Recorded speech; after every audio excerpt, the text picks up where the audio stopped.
live. Really? You can only count me down. 3, 2, 1, we're live. All right, whatever. Welcome to Kilgallon's Pub, the podcast where I, comedian Joe Kilgallon, like to sit back, have some drinks with people, and recreate that bar conversation we all know and love. You can follow the podcast on Instagram at Kilgallon's Pub. Give it a follow on Twitter as well at Kilgallon's Pub if you want. No pressure.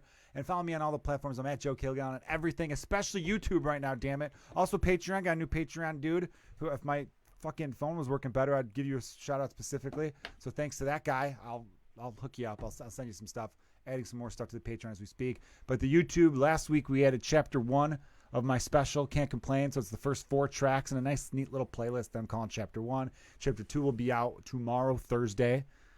Toby, my guest, who I'm going to introduce soon, is looking at me like, Joe, today's Tuesday. They're listening to it on a Wednesday, though, man. Okay? I literally didn't even put that together. All right, well, I'll get to Toby in a second. The guy's great. He's making his return. So check that out. A lot of people have been liking it a lot lately. Getting a lot of new subscribers, a lot of good comments. So it's making old Joey feel real good, and it should make James Webb feel good. That's my producer. What's up, James? What's up, Joe? He is the head of the People of Comedy Network. That is the network you're listening to this on, full of other great podcasts such as Legal Aliens, Gib Gabs with Rebecca Gibson. Yes, sir. Hillary with Todd Massey and Bobby Buns. And Toby, my guest. You have a great podcast. What's it called? We're on hiatus. On hiatus. All right. I Well, keep whatever. telling you, dude, we can come back whenever you want. I know we gotta get on the place where the people listen to the shows because we got banned for being too real. We did. You guys got banned for real? Yeah, we did. iTunes won't let you have a show with the name shit in it. Which is, but it's very childish. But guys, we Very fucked. lame Come iTunes. down, all good. But Yeah. but me, Well, guys, we fucked his little star where the fuck. we did this. We did the same shit. Yeah. Yeah, they won't let you do it. Oh, look at that. Motherfuckers. Fucking whoever had an Apple, maybe It's Obama. maybe loosen up a little bit. Apple, it's Obama. Maybe loosen up a little bit, Apple. I mean, you're a company that has people committing suicide from working in your factories. You think you'd have a sense of humor because that's hilarious. No, it's not. I don't know where I'm going. I don't know where I went with that one. That's a different division of That Apple, was too. not my intent. Dude, I get it though Everyone. because my iPhone makes me want to kill myself every day. I had to unfollow a guy because he posted a selfie. It wasn't even a selfie of him. It was shirtless, and it was his reflection in a fucking car. And he was like, "Great looking car," and I was like, "You're gone forever." Yeah, that's a good one. Egregious. Is that the phone's fault though, or the guy's fault?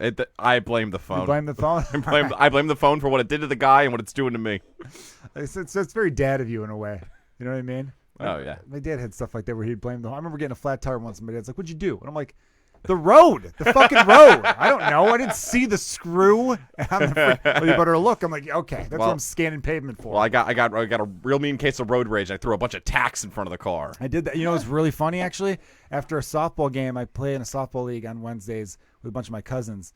And we were driving to the bar afterwards, and my cousin had a banana, and he took the banana peel. My other cousin was right alongside us. He was like, "Mario Kart, motherfucker," and threw the banana peel. And he played along and pretended like he skidded. It was good laughs. Good laughs, everybody. The voice, though, is Toby McMullen, who's making his return to the podcast. I didn't give you a proper introduction. Nah, I appreciate it. What up? Dude's a hilarious comic here in Chicago. One of the best filmmakers in this city, too. Everyone's like go-to guy for stuff. I have to thank you tremendously for doing the intro to my album. Thanks. Yeah, well, me and James collaborated on it. Yeah, you guys did really cool I put something together, and James said, "That's okay," and then redid all the graphics. Yeah, I mean, well, James redid the one thing just to make it... No, it's better. He did a better job. Okay, it was frustrating. I'm not going to lie. I saw it, and I was like, "Oh, they changed it. Oh, it's way better. It's way better." Yeah, but that's the one change. The rest of it's all you. No. It's all. It looks great, dude. It looks amazing. Yeah, and well, I think what you're doing is great. you're part of it. 37,000 views on that one clip. It's That fucking one clip, great, yeah, dude. really blowing up, which is nice. The oral sex It's joke. nothing to shake a dick It at. went, in 1 week, it went from 12,000 to 37,000. So Hell really, people yeah. gotta check out my YouTube, guys. I'm having fun on it. Yeah. Also, check out my YouTube, Toby McMullen. Toby is great. You guys gotta check out Toby's stuff. Man, dude, I got some fun shit I want to talk about. First, I know you're a big TV, film, all that kind of shit guy. Yeah. I'm a huge nerd. I started watching Cheers again on Netflix. Were you a fan of the show Cheers? Lightweight. Like Okay. I've seen it. My parents loved it. I thought it was fine. I was the same way for a while. Yeah, like yeah. I knew it was good. I remember certain episodes being funnier than other, but I never. Cheers was never a show I was going to go back and start episode 1, season 1, and go through it that way. Right. Because it's Cheers. It was a show you'd catch on reruns randomly here or there on Nick For at sure. Night or something. You know, I popped on episode 1 of season 1 of Cheers because there was nothing on TV, and it might be one of the best pilot episodes of any show I've ever seen in my life. What's funny about that is that's the go-to example for how to write a pilot. Is it? When I did a pilot a few years back, and that was we all like everyone threw in their like watch this pilot like we all threw in like ones in the hat that we thought were great.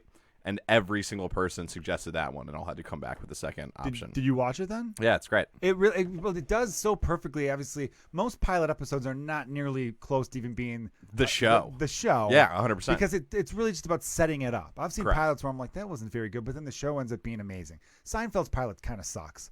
Yes. You know, I mean, you get the relationship between George and Jerry. Elaine's not even in it. Kramer's kooky, but not to the point where you're like, this is going to be one of the greatest television characters of all time. Yeah, a lot of shows don't even find their voice till like the 7th, 8th, maybe even the second season. Yeah, you it's know? true.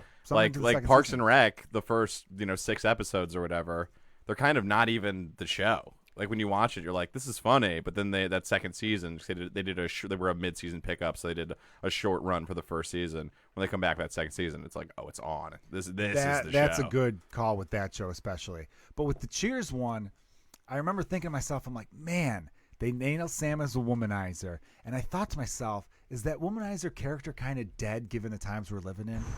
Dennis on fucking Always Sunny. But that started before all this shit went Grandfathered down. in. Grandfathered in. Like Barney on How I Met Your Mother, which that show ended a couple years ago. But that was a great womanizer character. F is for Family. Bill Burr's the dad a little bit. Not Is he really a he's not womanizer? really a womanizer, but he's like misogynist. Misogynist. I mean womanizer being like that ladies' man. Like your Sam Malone, your Zach Morris, the type of guy that just gets ass. Yeah, just pulls pussy. Yeah. Yeah. I mean, I like pulls pussy. But you can't grab pussy. But you can can pull it? You can pull, you cannot grab. Yes. Pulling is almost a little bit like, yeah, you pulled me in one direction. I don't know. I don't know. Pull. It's Ladies, it's call into less our aggressive. hotline. Would you rather be grabbed or Oh pulled? God, that board is on fire. All If those. we had a hotline, that buttons would are be lighting very up. dangerous. Yeah, no, you don't see the. I mean, you had Barney on How I Met Your Mother, but also like Played by a gay guy. exactly they kind of padded themselves that way. Yeah, I can't think of a pussy hound on a show. I mean, Archer, but also Grandfathered In. They're 10 seasons in. But the neighbor in F is for Family, who does the voice? Sam Rockwell. I think. Yeah. He's nailing a lot of women in that. That's a pretty good character for that. But again, cartoon and it's Netflix and still. Exactly, and it's 70s. They kind of. But what I liked about Sam Malone was, so I watched like the first 5 or 6 episodes of Cheers, and I think episode 2, this gorgeous blonde who kind of looked like Rebecca De Mornay, might have been her actually, sits at the bar, and Sam wasn't there yet, and everyone's like, oh, wait until Sammy gets here, it's over, and Diane still doesn't know Sam. She's like, that's the type of woman Sam's into. And then they're all the guys were like rooting for Sam. Yeah. And it did remind me that guys, we kind of do that. If there's a dude that gets a lot of women, we kind of are like, that dude's the shit. Like we're into that. Yeah. Or I almost wish women were kind of the same way. They're starting to get that way, don't you think, though? Yes. I think women are starting to get, which I think was always the misconception on that whole double standard. Because they used to say it's a double standard where if a dude bangs a lot of girls, he's a player, but if a woman does it, she's a slut. People say it's a double standard. If you look at it that way, yes, it is. Right. But it's not really the case. They're leaving out some information with that one. Now, if you, say, Toby, you were a single guy, and you were running around just slamming it, my man, just like all day pulling long, pussy. man. Wow. Just pulling the puss in every direction you can, right? I love you're like one of my most uncensored, say whatever you want friends, and the hesitation on slamming it was so great. You were like, You know why? Because I was looking for a better word. I know it was really That's why. bad. It was The trash. hesitation. It was trash. The hesitation was I could come up with better than slam, but still I wanted to be fun and crude at the same time. Like a cop who's on his first undercover gig. Like, I'm down. Are you slamming pussy, pounding brewskis? Is that what we're doing? Yeah, I felt like a narc. I felt like a narc, where it's like I'm trying to fit in, but I couldn't. As I was saying slam, I thought to myself, did I say that word already? You don't want to say too many of the same ones. You want to mix it up a little bit. For sure. You want to shuffle it You know what around. I mean, you want to, I don't know, just slaying? Want to slaying? Slaying feels like it's been, I'll come up. I'll be better, guys. Sorry. Anyway, so say you were just Crushing cunts. Crushing left cunts. and right. just making them hurt, but consensually. But consensually, everybody, I promise you. They're into that. They said, that's my thing. Right? But Yeah. female friends of yours wouldn't think that was cool. Your male friends would be like, dude, that's awesome. Your female friends wouldn't think that's cool. So here's my theory about the whole double standard thing and how it's kind of wrong. When a guy does it, he's getting love from his own gender. Yes. But girls aren't loving him. When a girl does it, guys are being shitty, calling her a slut, which is wrong. Not all Right. guys, but some guys. Right. And women don't have her back. I think So that's where it is. But I If think women that's, had each other's backs more. I then think it that's all on the outs, though. I think we're done with That's that. what I'm saying. I think I agree. now people are just straight fucking, and Yeah. it's just like, yeah, dog, Yeah, dude. Get Hell fucking yeah. Dick's erect and pussy's wet, right? That's what I'm looking Fuck for. yeah. That's a line from one of my jokes. I feel fucking cheap even Oh, recycling that's it. fine. I recycled it. I recycled here. But no, that's what I'm trying to get at. I'm excited about it because in the past, when they're like, well, that's a double standard. I was like, well, it's not really a double standard. If you guys were just cooler with each other being that way, Yeah. that'd be great. Yeah. Now, one female friend of mine said the reason we weren't is because you guys trained us into believing that was so wrong. We were always in competition with each other. Right. And it goes back, someone said it even goes back deeper to like caveman times where the women had to like compete for each other to see which dude would protect them from like a saber-tooth tiger or something like that. Right. Yeah. So... And now it's like, does he have enough money for an Uber? Yeah, man. Because them streets is the saber-tooth tiger, and that Uber is whatever cavemans would get around on. That thing that Fred Flintstone would use his feet to pedal. Yo, dog. Okay, after the Late Show Laugh Factory last weekend, I was outside. I was having a smoke, and I saw two. It had to be like 45-year-old guys get into an Uber pool, and I was like, "That's the saddest fucking thing I've ever seen in my entire life." They're Like, splitting an Uber pool. yes, That is a little bad. dog. And the chicks who were, and there was like two chicks in there, and they had to be like, you know, they're like 22, like Uber pool age, you know, like we'll save the $4 on the Uber for an extra beer at the bar or whatever. But these guys have like mortgages and are fucking splitting the Uber pool, dude. No. That's That so is a bad brutal. look. It's Do you take the Uber worst pools? look. Fuck no. I've done it once or twice where if like, only because I've, getting to a point where like, I don't know if I've got enough money on my card right now to get the, like if I'm doing an Uber, like, because I live like Jefferson Park, which is northwest side. I'm Right. like, 20 minutes from downtown. So if I'm going somewhere from downtown out that way, it's like, See, I'm the opposite. money's a little tight right now. Where when can't I afford a have- $9 Uber ride. I made the decision to stop doing it because I fucking hate small talk. I get so uncomfortable that I just had to just cut it out to where it's like it's worth it to me to pay even $5 more to not to have to sit next to someone. Oh, I awkwardly. will if I'm I think no, I don't remember what it was. I had I couldn't change the debit card on the stupid fucking app. Uber's app isn't very good, I don't think. Right. There was a time where it was, but I don't think it is anymore.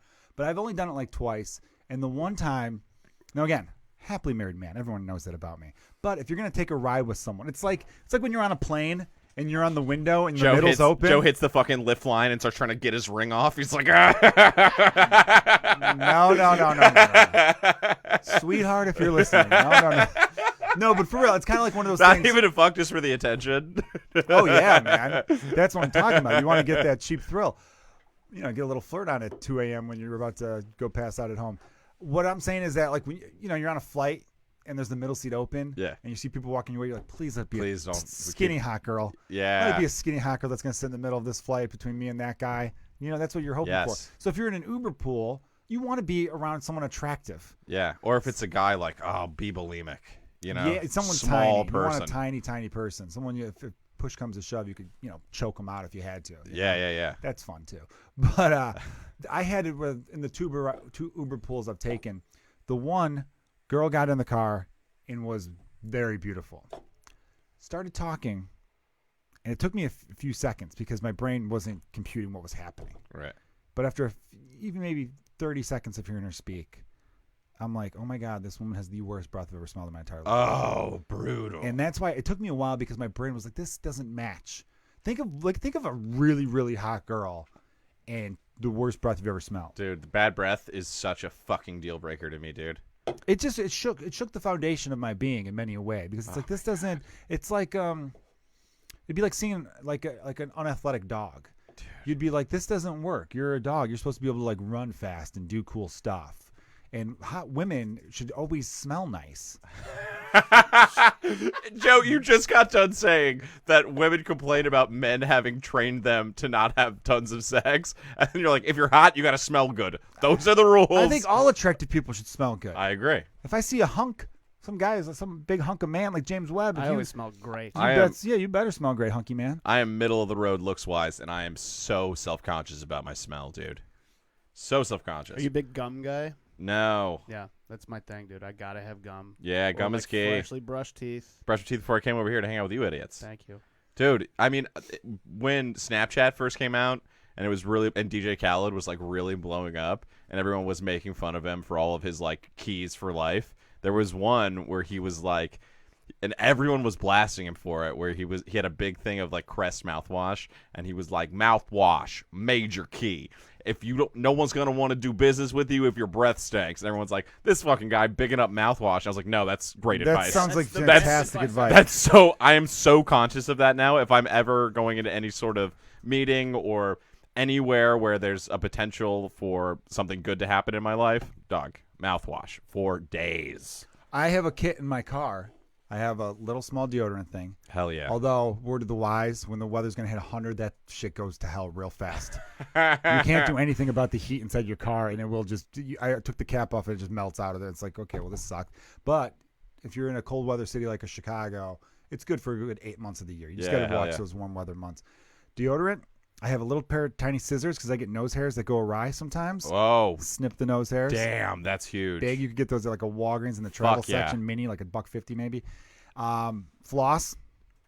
A little floss kit's good. I gotta floss more. Yeah, everyone's got to floss more. Even people who say they floss a lot could probably floss more. I gotta floss.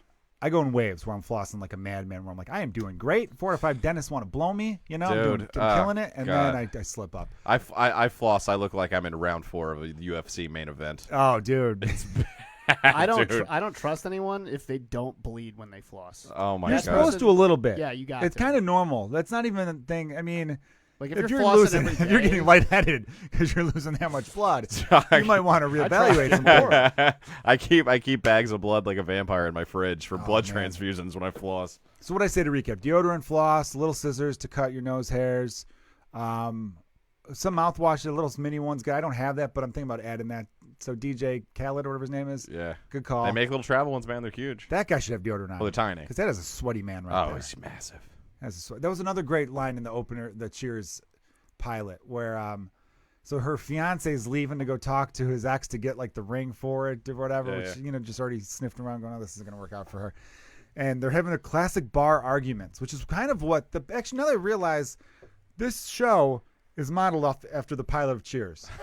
The bar conversation they had in Cheers, especially those early episodes, was perfect, which is what I love about hanging out at bars. The stupid conversations that you don't know where they're going to go. 100%. Sometimes they could get deep. Sometimes they could just be like people yelling at each other. I've always loved them. It's like a guy throwing someone through a window, just going, Blade 3 is the worst movie ever made. And the guy's going through the window like, it's great. Like, suck my dick. Yes. Keep that argument going. And it's along those lines. They had something where like Carla was like, hey, this table over here is arguing about the sweatiest movie of all time.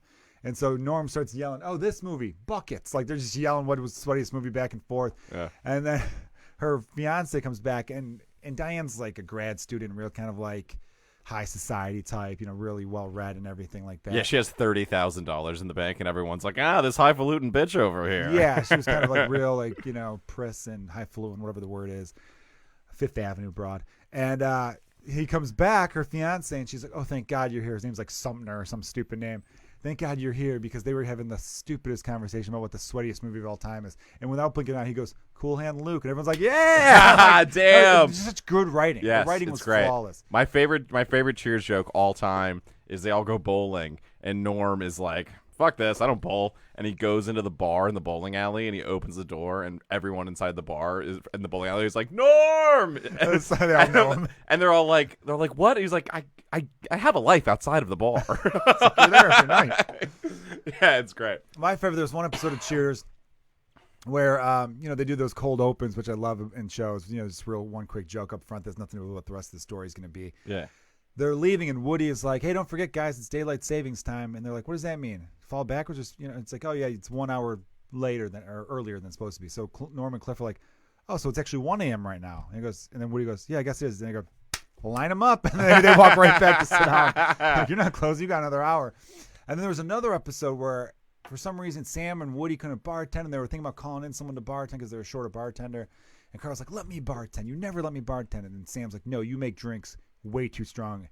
Anytime I let you bartend in the past, it's been a disaster the next day. I'm not letting you do it. Like, no, please, it will be different. Then it will be different. She finally convinces him. Cuts to the next morning. Sam walks in. The bar is an absolute wreck. Bodies are strewn about. It's just like, what in the world happened here? Everyone's out. People are just a wreck. He gets a phone call, and Sam's like, hello? Oh, my God, guys, it's Cliff. And they're like, yeah, I don't know where he went. He's like, you're missing? He's like, he has no idea where he is, guys. He's like, they're all worried and all this. And Sam's like, describe where you are. Okay? Cliff, you're in the office. And he hangs up the phone. And then Cliff comes stumbling out of the office. It's just perfect. It was such a great fun show. Dude, that's that's one of the like only things I miss about drinking is like being a regular at a bar. Is the best, bro. When you walk in and it's just free shots and just a good hang. That should be on beats DJ, it. whatever his name's. How do you say his name? Khaled? DJ Khaled, yeah. Okay, I said it right. He was one of those people who I still never heard one of his songs. Or maybe I have. You before have. I You've realized. heard all of them. I've heard all, but I You don't know they're yeah. him. Yeah, he's He one of just those makes the guys. beats and then screams. He screams his name. Oh, so he's like Timbaland. DJ Remember Timbaland was that guy? Timbaland rap though. Did he Didn't rap? I thought he would just go, hey, hey, He hey. was definitely doing more than DJ Khaled is doing. Yeah, DJ. Oh, remember that One Republic song? It's Too Late to Apologize. He's just in Yeah. the background saying like, hey. He just says one or two things. That's great. What a great career. What a good gig, man. That's like the relief pictures of producers in rap. You do one little thing and everyone gives you credit, even though it's like, well, you got like 6 outs, dude. You didn't do shit today. Yeah, I mean that's like Chicago. That was always my rule. If like you go drinking with someone, and I'd be like, yeah, where do you go? Like, what's your bar that gives you free shots? And if they didn't have an answer, I'd be like, oh, you're not a real drinker. That is a good checklist. We should come up with a checklist of what makes someone a real drinker. Maybe we'll save that for our little post for the Patreon, everybody. How do you like that?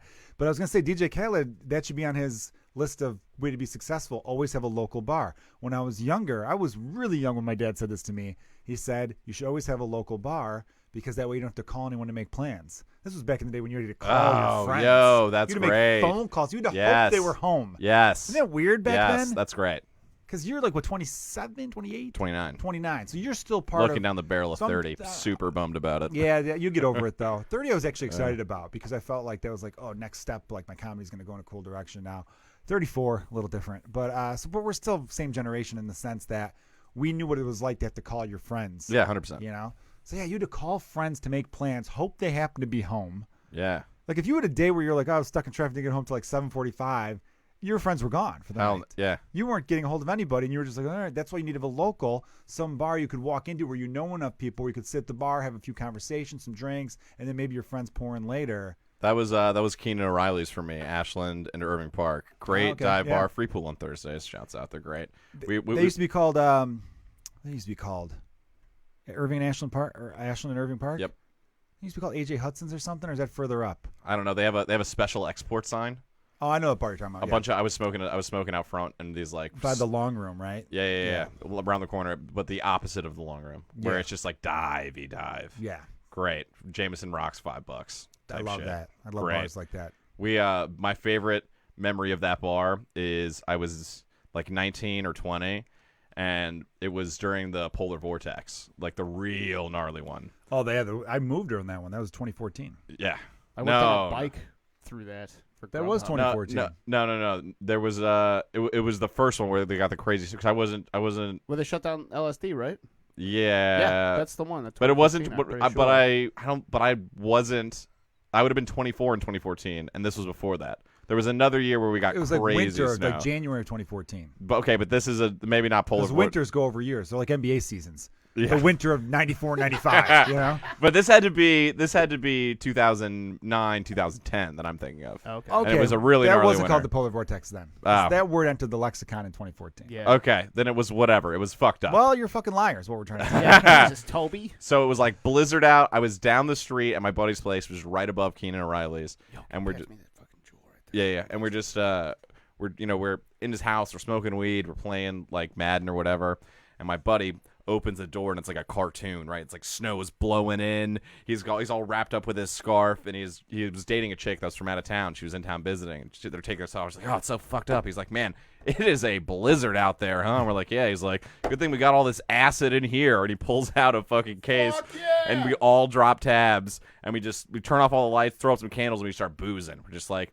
doing shots, shotgunning beers, having a fucking blizzard party. I've never done acid. What's acid like? The best.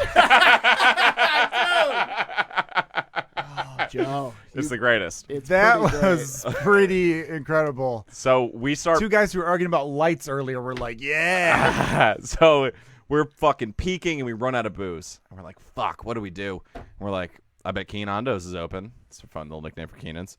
So we all gear up. We like throw on hella gear to go literally 2 doors down because it was so gnarly out.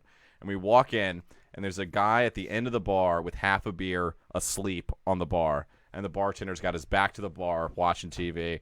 And he turns around and he just goes, "Oh, Jesus Christ, finally." And just without saying anything, he puts a fucking bottle of whiskey on the bar and starts throwing down shot glasses, and we all just got bombed. And at the end, it was like, we're like, "What do you owe you?" He's like, $20. We fucking drank like $200 worth of beer and and liquor. It was great. Yeah, drinking during like weather phenomenons, like stuff like that, is pretty fun. Yeah. Like, you've ever been inside a bar when it's like pouring rain outside? It just, there's something about where it's like, well, can't leave. Yeah, you're stuck. Might as well have Yeah. even more fun, right? It's your little home. It makes it where you got to like kind of hunker down a little bit more and dig the in and really best. go after it. Yeah, that's great.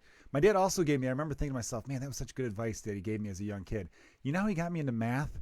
James, stop me if I've said this on the podcast before. Not got me into math, but he conveyed why it was important. Math or meth? Math. Okay. Math. Where do you think? I'm from Indiana. So Fucking hate Indiana. Math. I remember being a kid talking about like, oh, what do you need this for, that for? And he was like, well, multiplication you especially need. It's very important of all the, Right. And I was just like, well, get a calculator. I was being a smart-ass little kid. And he was like, all right, here's your scenario. You're at a bar with your friends. You're playing darts. You hit a triple 17. What's 17 times 3? Quick, go. And I'm like in third grade, so I didn't really know what 17 times 3 was off the top of my head. bitch. No, 51. And Oh, I thought you said 13. I'm retarded. I was fully doing the math in my head real slow. anyhow, and he goes, all right, and you can't do the math quick enough. That rich girl at the bar who might have been watching you play darts thinking, oh, he's good looking. She now knows you're a moron and is like, I'm going to move on. Now you don't marry a rich woman and she's going to take care of you. He laid out this scenario Hilarious. of like a 9-year-old where it's like, it's very important to be good at your multiplication tables because you never know if a rich woman's going to be eyeing you while you're playing darts. I'll tell you what, ace that test though. Real good at my multiplication tables. Long division could go to hell, but multiplication, that's key. That's where it's at. Yeah, my parents were the same way. They were like, have a drink. When someone says, what do you want? Know what you want. Have a drink in the bag that you like and you can hang with. And I was like, great. Beers and shots.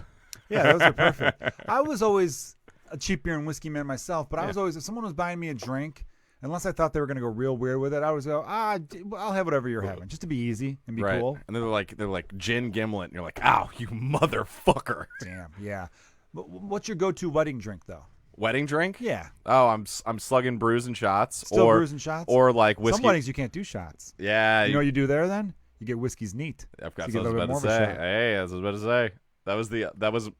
That was the other move. If you wanted to seem like you're classy, but I'm still out to get real hammered, it'd just be Jameson rocks.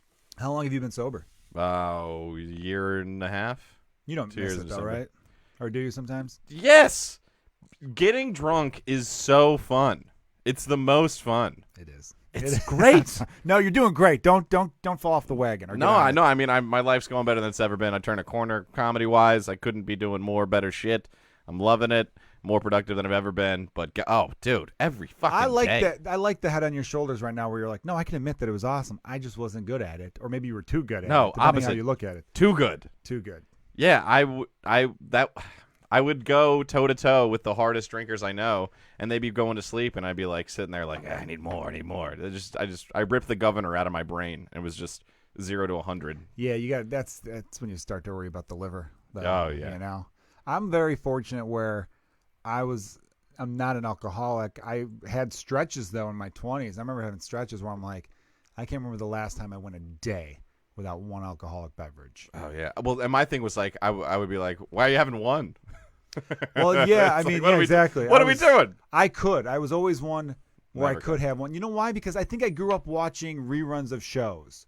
I watched Cheers when I was a kid. I watched all these shows where people, like your Archie Bunker shows, where a character would stop by for a drink and talk a little bit and then leave. Right. And I thought that sounded cool. You would hear stuff where it's like, oh, come on by for a beer or two. Yeah. That just seemed cool, you know? I remember one time my uncle came by my house and to drop something off or whatever, and he had a beer. He had a beer, and they talked a little bit and then left. Oh, that was That like, sounded cool to me. yeah. And for me, like, let's go for one was like a bit. I would be like, let's go for one. And everyone would be like, yeah, one, right? And I'd be like, yeah, we'll go for one. Yeah, And then one it's- is code. One is code for like, Yeah, we're let's gonna have get- at least a couple. Let's get fucking bombed, You dude. say stay for one more never means stay for one more. No, it means let's go to a 4 a.m. Come Yeah. on. Who knows an after hours in a weird house? Let's get fucking weird with it. I've been talking about on stage right now about the whole 4 a.m. bar, which is very unique to Chicago, right? And I do every now and then I'll miss it, but for the most part I don't, because after a lot of shows, comedians will be like, "Come on, we're gonna go over there. You could come on one night, come out." And I legitimately I don't want to though. Oh, they're always bad. Ties till 4. Name one good 4 a.m. bar. The Oakwood is the only one I can name. Oh, It's on Montrose, just west of Dog, Damon, or east of Damon. The only time I've ever left, it wasn't a Yelp review, but it was a Google review. The only thing I've ever reviewed was the Oakwood. I gave it 5 stars. Good man. For being the worst service.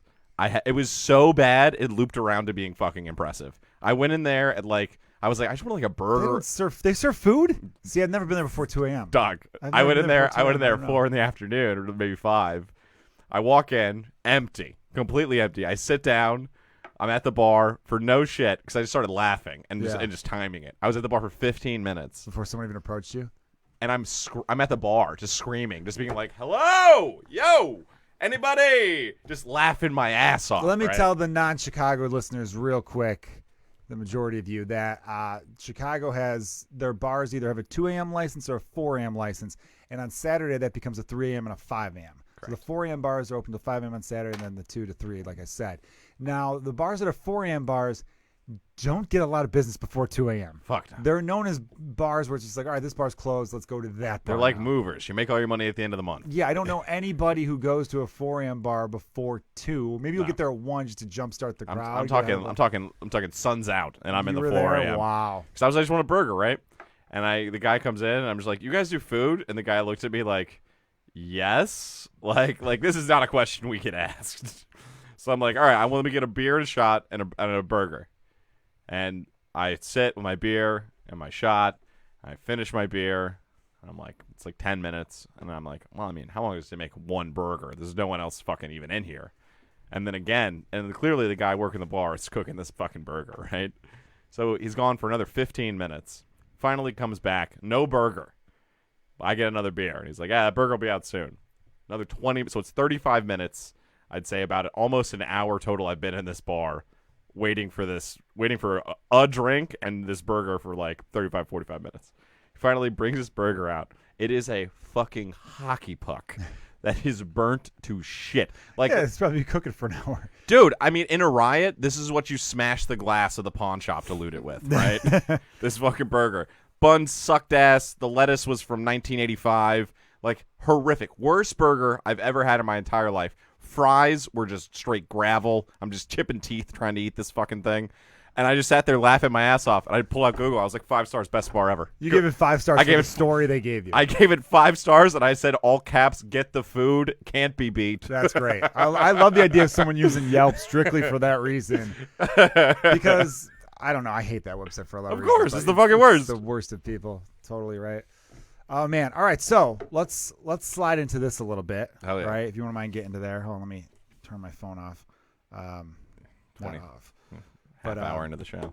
I just wanted, because I wanted undivided attention. Also, do you notice when I said the whole thing earlier when it's like, ladies, do we prefer grab or being pulled? My phone did light up, and I'm like, someone listening right now? We are live on Facebook, everybody. We do go live on Facebook, so make sure you like my page there to check out the live streams if you're into that shit. Anyway, anyone in the chat room want to give a shout out to? Chad McDaniel, as my man always, Chad, blowing it up. Love that dude. Loyal Hey, guy. out of way to Chetty. Woohoo.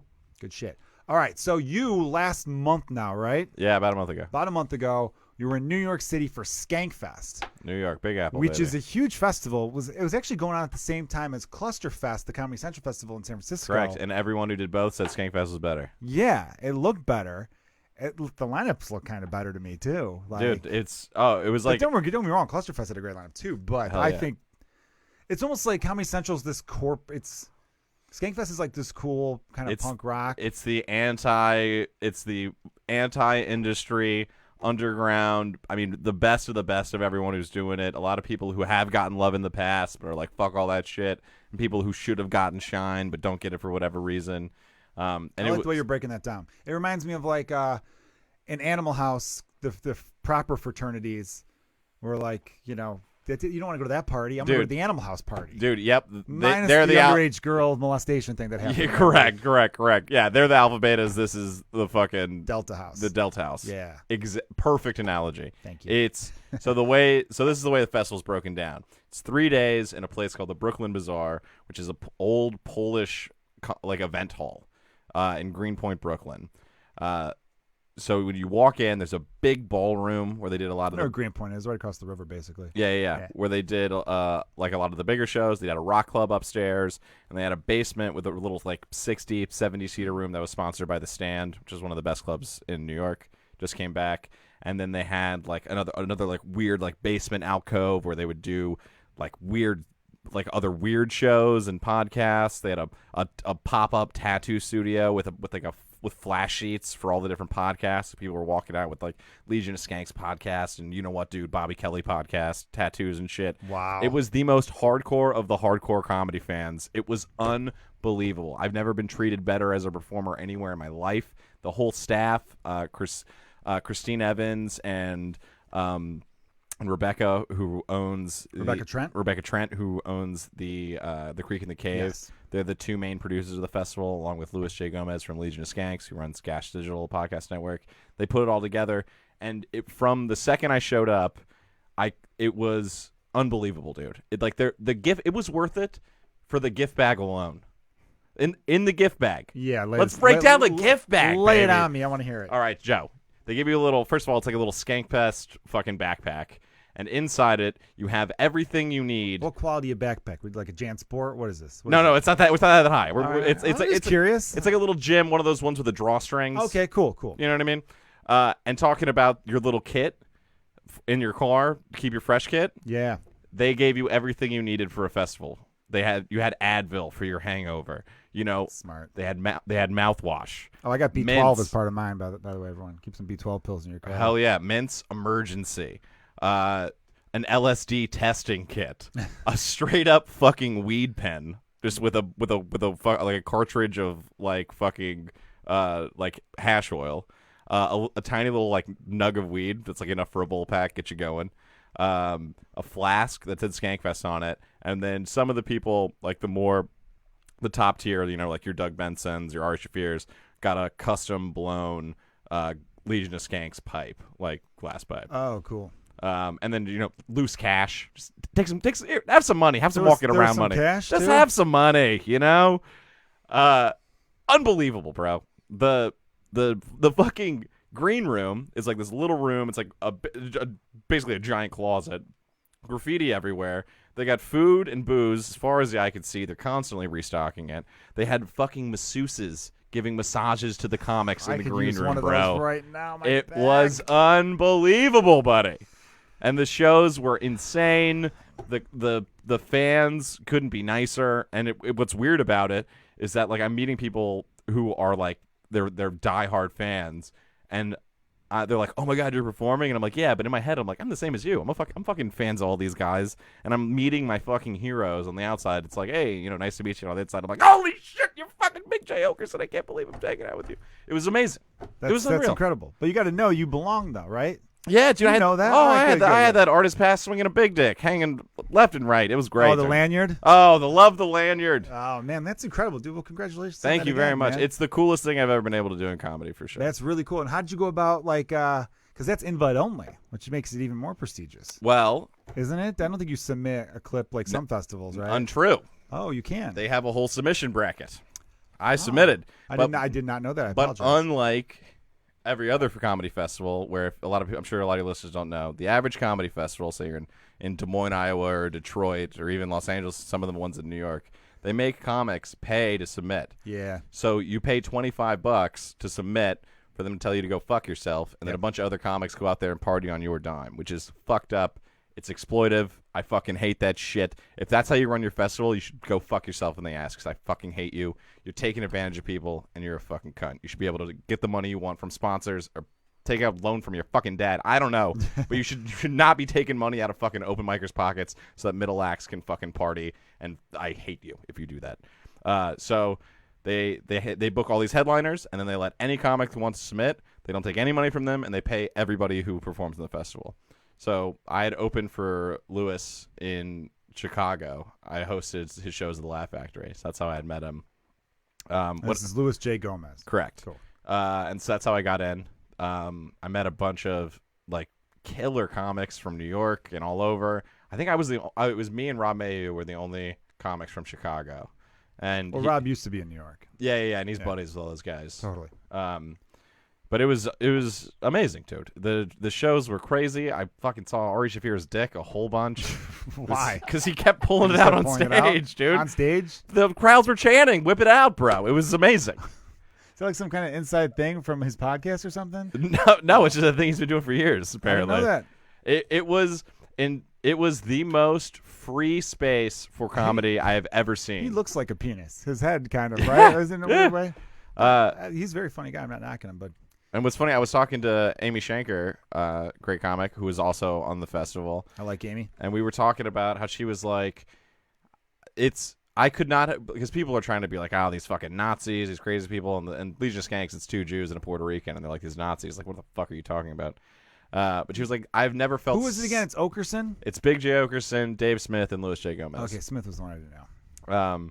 And they started this thing, like, it's all DIY, dude. They started it at the Creek in the Cave, which has, like, a mid-sized room upstairs and a small room downstairs. Yeah. And it's grown to this huge fucking thing now where they sell out months in advance. There's hundreds of people there. It's huge. It's huge, dude. No, I got a lot of respect for what they did. And what kills me is when people get mad at them, I go, what are you, like, their whole MO is, we want to be the most offensive podcast on the internet. That's what they're setting out to do. And you get upset about that. Correct. And they cut up everybody. So I know they got a whole lot of flack for having that Milo guy on, Yeah. who I think is a huge piece of shit, probably a pedophile. I wouldn't have him on my podcast, but that's not my podcast. Correct. My podcast is people I would like to have a drink with. I don't have a drink with a piece of shit like that. Yeah. Right? That's my thing, though. I'm not knocking them for doing it, nor would I knock anyone for doing whatever they want to do with their There own are podcast. people who have horrendous comics on podcast all the time. And All I the don't time. give a shit. I just don't listen. Just don't listen. Exactly. Just don't listen. So everyone What was the going fuck? after them and all this kind of stuff. And I'm like, well, this is kind of like what they do. And also, do you think they're not going to roll out the red carpet for him? I haven't heard the episode, but I'm sure they gave him a lot of shit. They gave him a ton of shit. And Yeah. Ari Shafir, who is a huge Jew, is right next there to him. And he's boys with them, yeah. And they're having a blast. Because Ari's in New York now, right? Yeah. See, I met him a couple times in L.A., just in passing. Nice guy, funny as hell. Dude, I like listening to him talk about comedy. You know? He's really a cool comedy about it. savant, bro. He's like a professor. Yeah, he's totally a professor. He did He did like a 3-hour podcast like way back when. I think in like 2014. I heard it like in 2017. And I actually listened like the whole thing. Oh, I listen to all of them. They were like outside at the Comedy Store, and he was talking to a few other comics, and they were like bouncing questions off of him, and he was like breaking down like, oh, it took me like 3.5 years to get past at the Comedy Store, and that was 3.5 years of hanging out here every day. Oh, longer than that. He Or showcased longer than he that? showcased there 45 times. Wow, before he finally got past. Correct. It's, yeah, I mean, you know, and there's some people out there who just give up after a while. And that's my fucking that's like my comedy hero, Ari Shafir. And second, the way they closed out the Saturday and Sunday nights is they do a show called the Goddamn Comedy Jam. Yeah, Just- I know it. I know Josh Allen Myers is the best. I love that Dude, nicest fucking Great guy. guy. Yeah. Nicest guy. Yeah. So the way the show I was real friendly with him in L.A. Dude, Good he's guy. great. I love that guy. Yeah. It's him and Jeremiah Watkins. And Great. this Jeremiah full Watkins band. is probably one of the nicest people in comedy, too. Dude, and a Swiss Army knife, bro. Yeah. He Oh, was on super every talented. show, Yeah. just bouncing around doing different shit, killing. Yeah, was one of the main dudes on Roast Battle. Yep. Because he's the white guy, part of what's called the Negro Wave. Yep. I could say it. That's what it's called. You're correct. And yeah, that's just, he's like the dude that everyone loves. So when he got passed at the Comedy Store, I was very happy because it was like, oh, that was well earned and deserved. Fuck yeah. And I'm sure I think he auditioned or showcased a few times Yep. before he got in. Yeah, and they then switched. Avery Pearson's another guy like that too. He's part of the Goddamn Comedy. He does the piano. Oh, okay. I don't know if he was there for it. But He he's there wasn't. It with was a most of it. guitar, a drummer, and a bassist. Yeah, But but the- was Jeremiah doing the saxophone? Because he plays sax sometimes. Yeah, for that he The wasn't Pat doing Reagan. sax. He plays like the hype man. Yeah. So he's just getting the crowd super hyped. So it's like 250 people crammed into this rock club, standing room only. Comics come out, they do a set, and then they sing a song with the band. And it's like real goofy, but everyone gets super into it. It's so much fun. as fuck, Yeah, dude. I always thought wanted it was to do it. I never got a chance to. But man, those dudes are fun. I thought it was going to be a little cheesy. Completely wrong. It was fucking awesome. Honestly, the first time I went, my buddy Mateo Lane, who's done it a million times. He's a fucking opera singer. He's an opera singer. So he did the one. He did. It was a TV show. I think he did one season. On They Comedy did, Central. and, I don't know if and they're bringing Comedy it back. Central totally fucked it all up. They did. Honestly, I was worried about that because I remember going, how are they going to translate this to You to can't. television? There's some things you just can't. Roast Battle is the same way. Roast Battle in Los Angeles. Listen, listeners, if you're ever in LA on a Tuesday night, Roast Battle starts at like midnight. Yep. Get there at like 11 for seats, and you'll see great comics doing like 5 minutes before that. That was like some of the best stage time in LA. Hell yeah. Brian Moses, who runs it, would put on like really good comics. Brian Moses is a great dude. Great dude, doing like 5-minute sets, and then he was like shotgun style. So I would do my 5, and then I'd be like, all right, your next comic, Toby McMullen, and you'd be like, your next comic, this person, and then roast battle would start at midnight.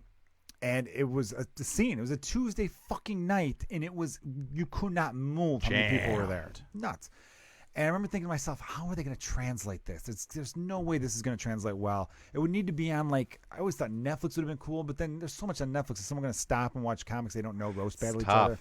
It's tough. I think some things you just let live as a live show. Not everything has to be on But television. also, I'm so hyped for all those guys to get those checks. Hell yeah. That's the what credits. I want. No, yes. That's what I want for too. And we have a lot of friends that have gotten credits off that. Fuck yeah, dude. So for that, I'm 100% on board with that. But you don't want a credit to be, I guess it's fine. It doesn't lives in the matter. moment. It doesn't matter You're right. anymore. You're right. You throw that Comedy Central logo and you get some more yokels to come out to your show in fucking Des Moines or whatever. Yeah. So goddamn Gets comedy. watered down, but hopefully it does. But goddamn Comedy Jam, like I was going to say, I agree with you. The first, you were saying like you thought it'd be a little cheesy or whatever. First time I went, I wasn't sure what to expect. Mateo went up. I think Roby Jr. went up, and Dane Cook maybe. I don't know. I think, Dane Cook did go up. And it was like, wow, this is like a concert. They make it feel very concert-like. Dude, it's crazy. Yeah, it's great. People were moshing. There was a fucking full-blown wall of death while Big J's singing a fucking Limp Bizkit song. He's doing break stuff. And I was like, this is so ridiculous. I'm laughing my ass off. I'm standing on the side of the stage. And then I see this mosh pit form, and I'm just like, that's my shit. So I fucking run into the crowd. We're moshing. We're having a great time. And last song, first night, they're like, every comic who's on the festival, get up here. So the stage is just jammed with comics. The band's fucking collapse. The band's fucking rocking. The whole crowd's screaming. And Luis J. Gomez starts grabbing comics and being like, you ever stage dive before? You ever crowd surf? People are like, no. And he's throwing them onto the crowd, right? Nice. And I'm sitting there like, oh, I'm home. I grew up going to punk rock shows. This is my shit. So I just fucking dive into the crowd. I'm a crowd surfer, and they surf me across, and they bring me back to the stage, and fucking Ari Shaffir reaches out, grabs me, and pulls me onto the stage. And I was like, this is the greatest moment of my fucking life. That's awesome. It ruled. Who did you open for him at any point? No. Did he just recognized you as a comic? I was like, get the fuck up here? Yeah. That's awesome. I also said hi to him too quick. I think it weirded him out, bummed me out. But whatever. Really? What do you mean hide him too quick? That's actually. Explain that. Okay. That's something I want to talk to you. How are you with the famous hang? Like, because you're a good hang, but how are you with the famous guy? I'm pretty good, man. You're pretty good? Yeah. I'm trying to think if there was ever a time where I messed up. Yeah, you ever blow it? 'Cause that's tough. You can't recover. There's no coming back. It is tough sometimes. Did I ever fuck up a famous hang? I weirded out Mark Norman. Just fucking kills me every day. See, I featured for Mark before, so I wouldn't mess that up. I don't consider. Is he famous? He's famous. He's blown. He's the best. I think he's the best joke writer in the country. He's the comedy fan's comic. You know what I mean? He's if you great. know, you fucking you know, and you love that guy. If you know him, you definitely are a comedy fan. No, I don't know. I've been pretty fortunate where I've been pretty good with the big hang. I'm usually good. I don't want to sound cocky, but yeah, I've been good. You're I'm trying to find a story in which I fucked it up, so it's better. Yeah. It's a better podcast if I could tell you guys all a story in which I fucked it up. The not drinking is a big hurdle because I was great with the drinking because I never go down. I'm always down to go to the next spot, keep it going, keep the vibe high. But the not drinking is tough because people look at you like a fucking narc, and I'm not. Sober people are like vegans. Like you meet one cool vegan out of every 1,000 you meet. So my goal is to like be the most fun sober person to ever live. That's a lofty goal. I believe in you though, Toby. I'm sorry, I'm still racking my brain to until I fucking relapse, and then it's game on, baby. I was fortunate. When I first met Bill Burr, I could have fucked that up, but luckily I met him playing hockey.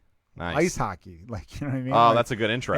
Where the Blackhawks practice. Damn, that's sick. Yeah, because at the time I was featuring for Steve Byrne a bunch. We're still buddies, actually. He was in town a few weeks ago, but being a dad, he texted me he hit me up going, hey, I'm going to be in Chicago tomorrow just for the day, but we're doing some reshoots on something, but I'll hit you up at night if you want to go to this bar or something. I'm like, yeah, for sure. Text me and let me know where you're going to be.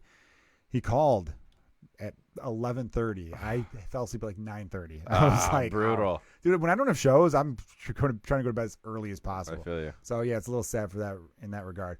But at the time I was featuring from a bunch, and he was good friends with a few guys in the Blackhawks, including Dave Bolin, who I became buddies with through Byrne.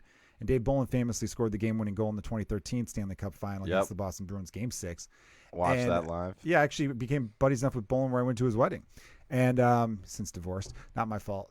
I don't know why. I have no idea why I threw that out there. Yeah, it would be a way better story if it was. Which I've mentioned on the podcast before. Like I sucked his dick, ruined his marriage. Yeah, well, champions need their dick sucked. Okay, that's how that works. Just looking at your friends like it's not gay. He won the cup. Yeah, that'd be a great new commercial. You're a hockey fan, James. You know they do those because it's the cup commercials. Did you see a fan wiping his mouth? Because it's the cup. Yeah, there you go. Yeah, that's so it was right around JFL time. Yeah. And Bill Burr was in town. I think he was doing the Chicago Theater with Jim Norton and maybe Attell and Stanhope or Jim Jeffries. They were doing like the Antisocial Network show or something like that. And Burn hits me up going, hey, we're getting some ice time. We're going to play like 3-on-3 with a goalie. You want to play? I go, yeah. I go, I was never much of a hockey player, but I could skate. I could get by. Fuck yeah. Right when I get on the ice, they could all tell I didn't know what the fuck. They're like, oh, this guy's going to be the worst player here by far. Burr skates right up to me and was like, hey, I only picked up the game like a year ago. And he was talking to me like, we went right into it. And then at one point we were taking a break. Bolin, professional hockey player, is doing full ice, full rink slap shots. From like one end to the other, just firing them. And we're just like watching it all, Like he's at halftime trying to win a car? Yeah, basically just like, just putting a lot of zip on him, impressive shit. And at one point, Burr looks at me like, can you imagine being that good at something? And then I was like, you know what I love about hockey? I said to him, no, when he's a big hockey fan. I go, hockey you really can't fake.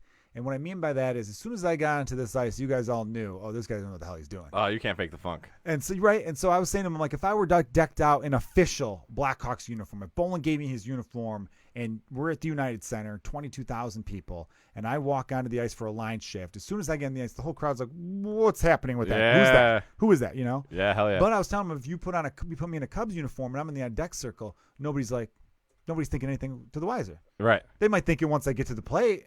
But if I'm in the uniform and I'm walking around, I can fool people. 100%. Same with any other sport. Hockey, you cannot fool. People know as soon as you step on the ice if you're for real or not. Dude, same and thing. He was like, absolutely, dude. You know how he talks. Yeah, dude. Yeah. And same with He's skate. falling your ass. It's fucking brutal. Yeah, I don't know. brutal. Yeah, it's the same with skating. I can spot, I can pick out skateboarding. Skateboarding, dude, from a mile away. I can tell if you suck or not. Absolutely, man.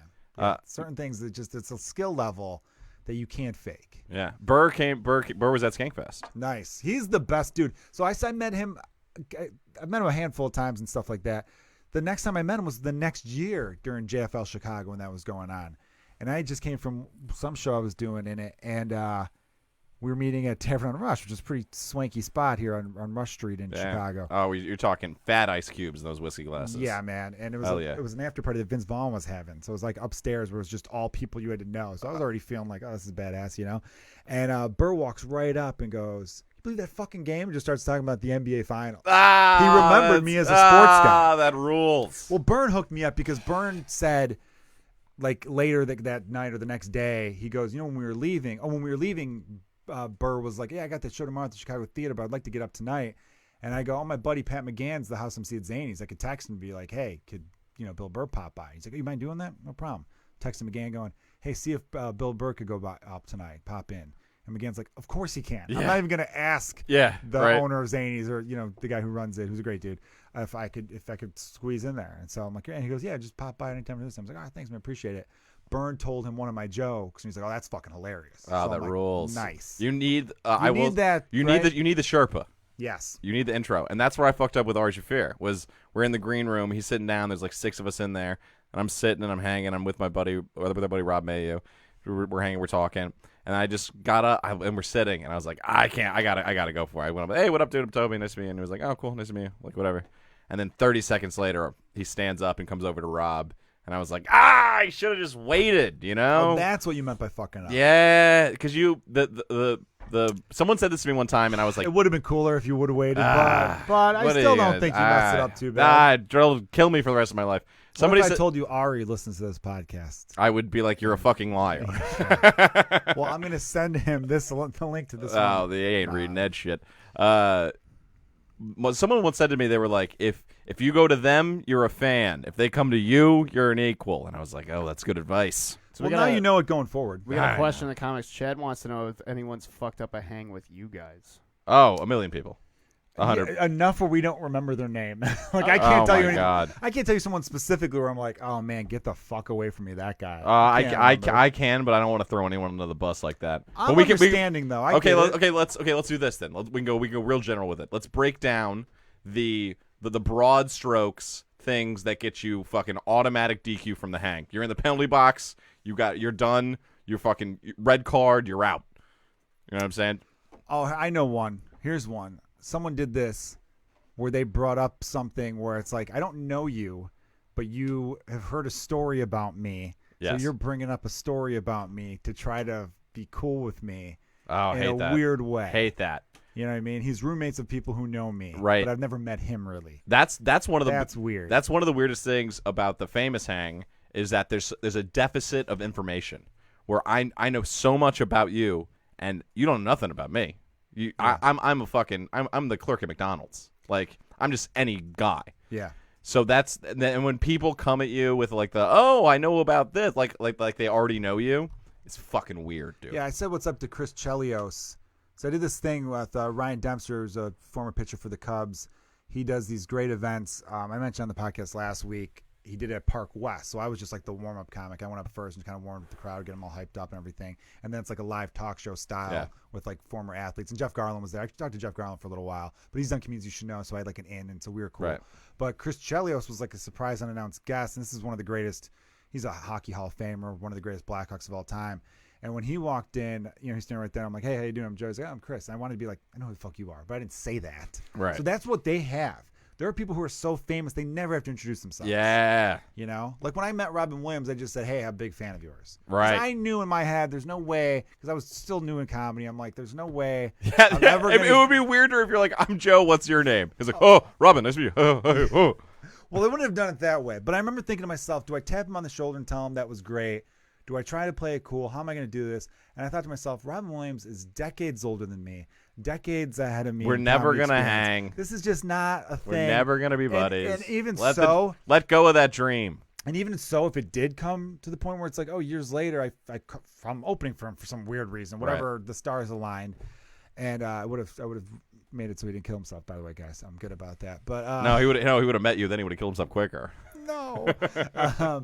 But I remember thinking to myself, like, no, I got to do it. I want to be able to tell people, like, I shook Robin Williams' hand. He was at Old Town. No, he was at Town Hall Pub. Town Hall Pub on. Oh, nice. Entertaining Julia, right? Yeah. Yeah. It was back when Jenna Friedman ran it. Oh, nice. Yeah, she was the originator. Oh shit. Who I didn't was know on the that. Daily Show. Who's a producer on the Daily Show and was one of like the correspondents on the Daily Show for a while. And she's done Conan, and I think she has a special on something, right? Yeah. She's done a Comedy 65 Hour She has Netflix to. thing. Yeah. Pretty sure she has one. And she met him somewhere and was able to get him to pop in because he was in town doing something. I think he was in town doing Oprah or whatever. Yes. This was probably like 2009-ish. And I was with CJ Sullivan and Flannery at back now it's called G-Man Tavern. It used to be called the Ginger Man. Yeah. Yep. And I didn't realize they legally changed it to G-Man to separate from the I don't know what the fuck's going on. Anyway, it doesn't matter. Stupid point I brought up. And I'm just like, fuck, I got to do it. I tapped him on the shoulder, and he turned around. I'm like, hey, that was fantastic. Just wanted to let you know I'm a big fan. He was like, oh, thank you very much. He actually did the 2-hand handshake. Oh, that's That's that's Fucking great. baller move, I feel like, on his end. Oh man, you touched the hands that killed him. But I told people where I've brought Christ, I brought some friends around with some celebrity stuff. Like my wife, she was not ready for not she was totally cool about it, but she's very chill. She's got a great poker face. We played WhirlyBall with Vince Vaughn and Peter Billingsley. And laser tag.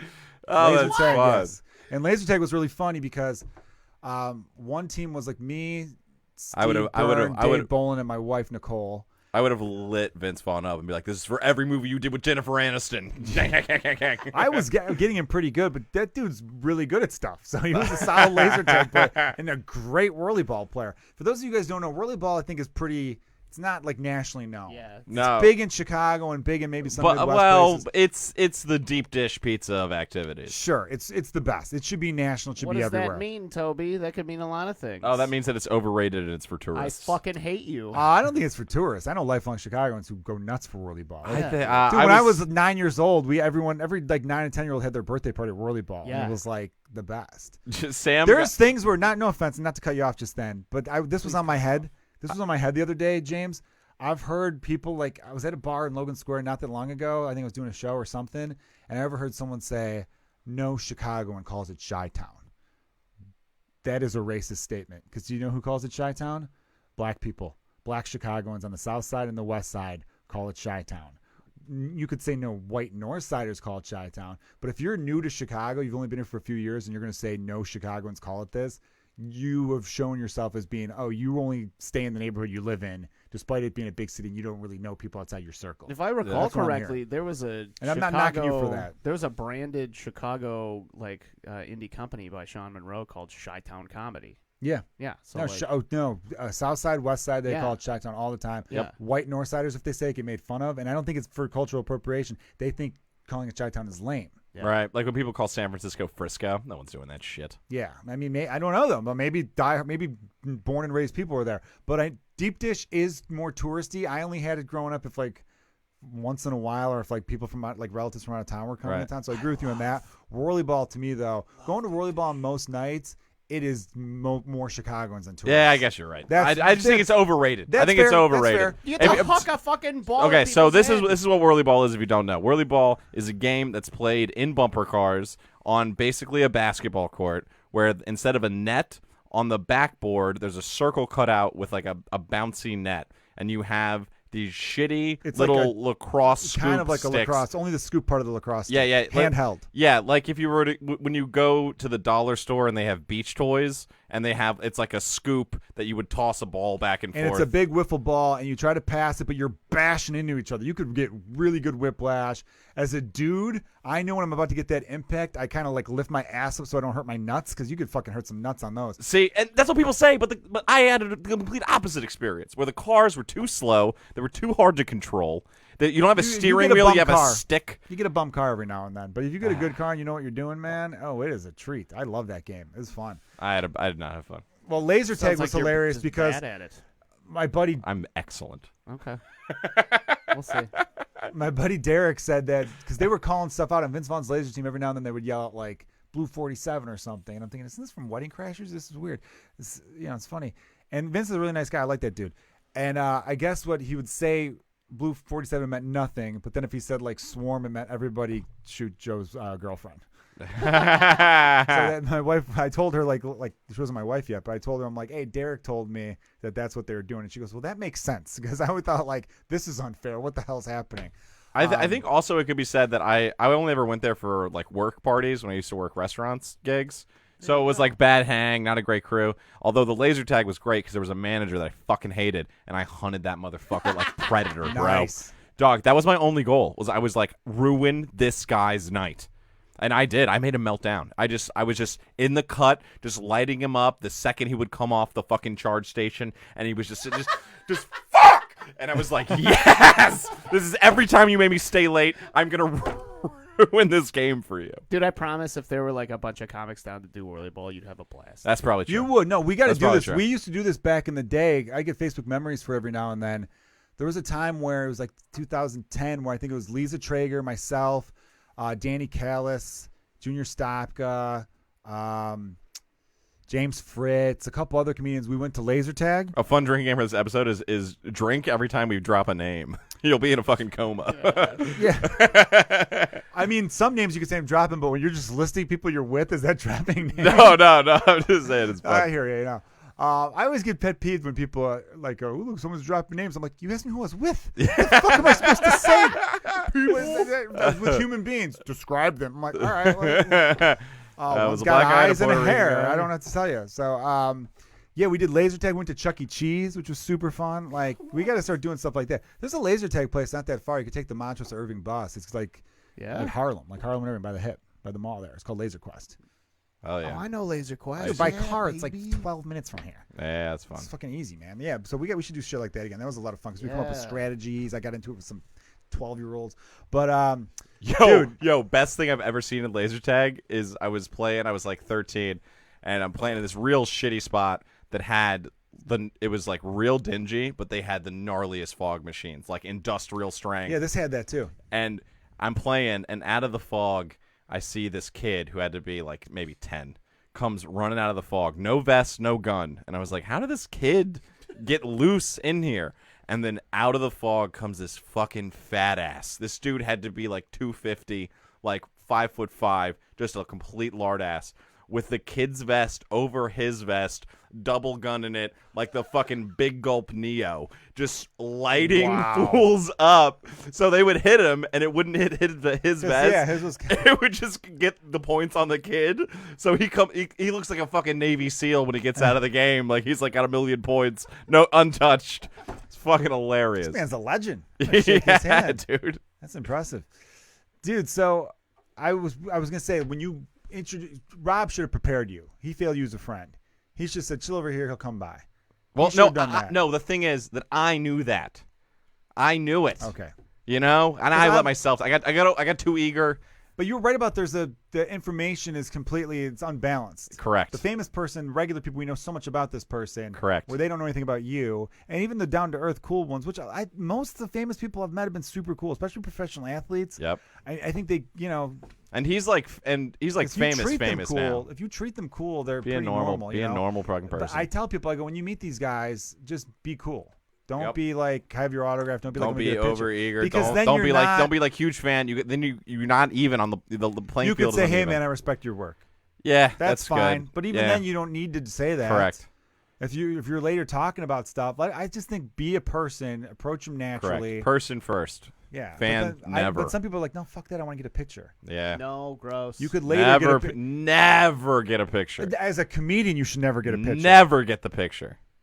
I think there's a time when you could sneak one in.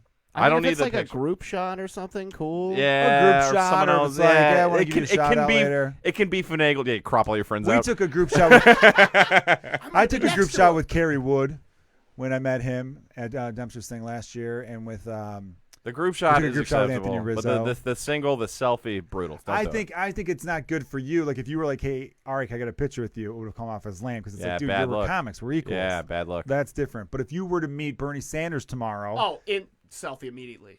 If you want, you know what I mean. Like my buddy Mike Stanley met Larry David, and he's like, I'm gonna do it. I mean, although I wouldn't bother Larry David for that because I think I'm just too cool about it. But he said Larry David was like, Larry David gets it. I don't want the picture.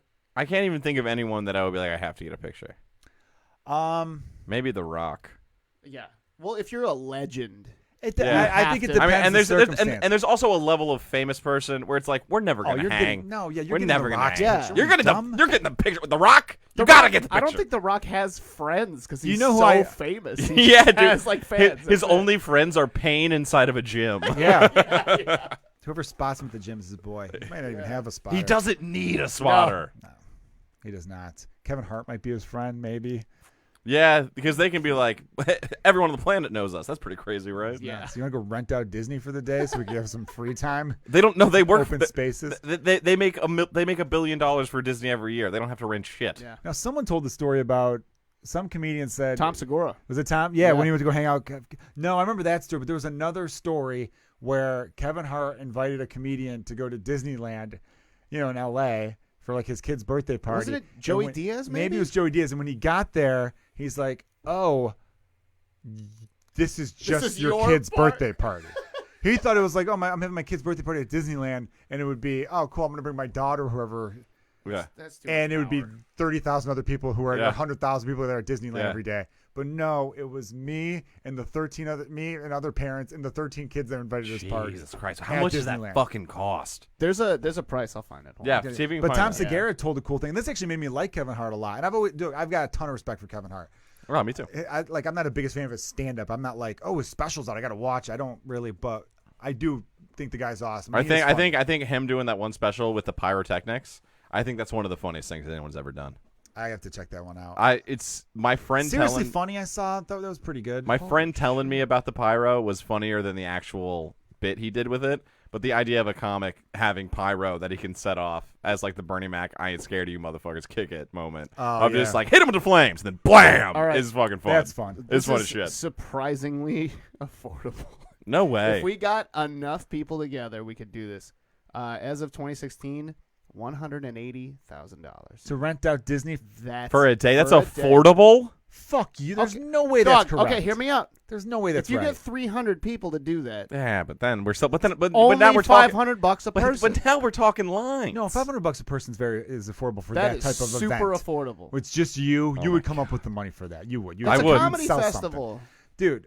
Hold on. There's no way $180,000 to rent out for the day. That's what I'm Are seeing. you sure that's here. not for an hour? No, that is for. So that was the price. How many for- people annually on a daily go? How many people? Oh, go they make there? they make That like I'll- they I'll make like find. $1 million Hold on. a day. So- 'cause I'm gonna do the a math on that. reception with the maximum of 300 guests could follow into Fantasyland World. Disney World sees 2,000 weddings per year. Well, this may be every little girl's princess dream. The starting price to rent the park. That's the starting price. Okay, so it does get more Oh, expensive. so You might get more that's 5 rides in a churro. amenities. But yeah, 180,000 No way. That's probably for like to rent a certain part of the park. Yeah. Because dude, they potentially. if they It says to rent. it costs the $100 to go to Disneyland. Right. Maybe like 110. A day pass is $100. Right. Right. And then you're talking concessions. So 1,800 people, and then you get that's 180,000. 180,000. Yeah. They mean, get way more than 1,800 way people in more. Disney. Way more. Way Yeah, way they more. do. But plus concessions. Is and all that shit, also is that land or world? This is World. This is World. This is the big which one. is in Orlando. Which I is say, big. hold on. Let me see. Hold on. That's- Okay. that numbers all just right. cannot Magic. be correct. This is Magic Kingdom. This is It's Magic like Kingdom. zeros missing. So probably for World, I would imagine maybe $1 million for Yeah. all of World. Yeah, I would say. Yeah, but back to your point. No, I didn't open for any shows. The way it was broken down, the festival was the stand stage in the basement, the smallest room, which still sat a good number of people. Was like Comedy Store, pass the mic, tag team style, where the show started at 3, and then it was just every comic do a set, no host, give it to the next comic, and then it just ran until like 1. So I did 2 sets down there over the weekend. Nice. And then I was in New York for that whole week doing spots all around. I did New York Comedy Club, which is amazing. You ever been there? I believe I have been in New York Comedy Club. It was great. Apparently, people were saying that it used to suck ass back in the day. It's fucking killer now. I think I've been in New York Comedy Club. Is that the one up on like 80-something Street? No, they have one on That's Stand Up New York. I think I'm Stand Up New York. yeah, they have one on like 42nd, and they opened a new one on 4th Avenue. That's the one I I haven't been to did. the 4th Avenue one for sure. It's I think I've been there. Killer. I don't know if I've performed, but I know I've been great. inside. Loved yeah, it. I got to make a New York trip Big soon. fan. I got to go to New York and hit up some of the shows. Oh, I A can't- lot of I the can't shows go. that I used to regularly do, though, have new producers now, so I don't even know if they know me. So now I got to be Yeah. like, I did the show back Oh. when you weren't there. Buddy, I found out I was going a month out and called in every fucking Oh, a favor month's I out have. tough. A month out is tough. Month you gotta, out is tough. You got to give a I'm gonna go to LA 3 at, months, at the 2.5, end of 3 this months. year. Yeah. give it a good 3 months, man. Yeah, I'm saying. A good 12 Yeah. weeks. You got to give these people a heads up. That's the way to do it. The last thing I'll say about when you meet celebrities, this is advice to everyone listening. If you meet celebrities, it depends on the situation. If you're It does. If you're in a situation where you're like, oh, I'm gonna be hanging out with this person tonight, then be cool, be normal, treat them like you would anyone else. They're just a person who has a cooler job than any other person you'd meet. Correct. They want to be treated normal like everyone Correct. else, right? But if it's one of those things where it's like, oh, we're in passing, still be cool. Don't be like a fucking, oh my God. Yeah. You don't need to be that way, right? They get it. They understand that. I do think there's a way you could approach to get a picture if that's what you want in Yeah. a normal way. I definitely think there's a way like that. The one celebrity that I was actually like, But if oh, you're I'm ever- if getting you're- this picture, Yeah. Rob Ford, who's now dead. Who the fuck is Rob He was Ford? the mayor of Toronto. The crackhead mayor. The mayor Oh, of Toronto. shit, The yeah! crackhead mayor. I got a picture of him. Oh, now. that's fun. Yeah. That rules. Oh, that's fun. Yeah, me and my little brother got a picture with Bobby Hall, who was like this all-time great Blackhawk. Gotta Like, get a picture with actually him. Found out it's not a great. You know dude how in real life. the people will be like the real locals tour of whatever city. Yeah. I would have loved to go on the Rob Ford tour where he's like, this is where the good crack is. This is where you get the good deal on the hookers.